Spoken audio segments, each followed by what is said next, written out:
and stress, we release a chemical called cortisol. Cortisol destroys your immune system. It's a poison in our bodies. It brings diseases to our bodies. So how does he get us? So then, if he wants us to have an autoimmune disease, he'll remind us of our past, or he'll remind us of some stupid thing we did, and and it feels so real, like it was yesterday or today.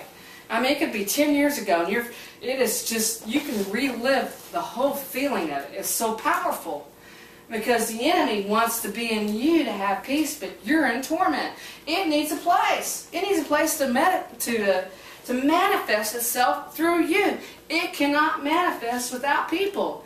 It wants to capture you and hold you back to your calling. It wants to hold you back to your purpose. It wants to hold you back from your giftings. He wants to, because we're dangerous to the kingdom. So if we understood prayer, how powerful we are in prayer, we understood who we are in Christ, that we're vessels of the Lord, touching the world to expand the kingdom of God. That's what it's all about, is to expand.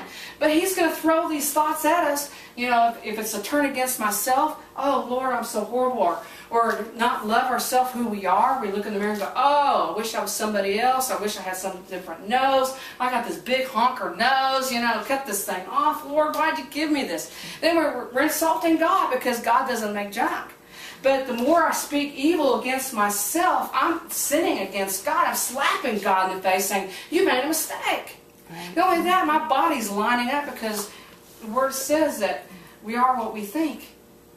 Right. We can, you know, how we think affects our walk daily. It affects how we think. And then not only that, he gets our soul, and then all of a sudden our immune system becomes more broken, then we get disease.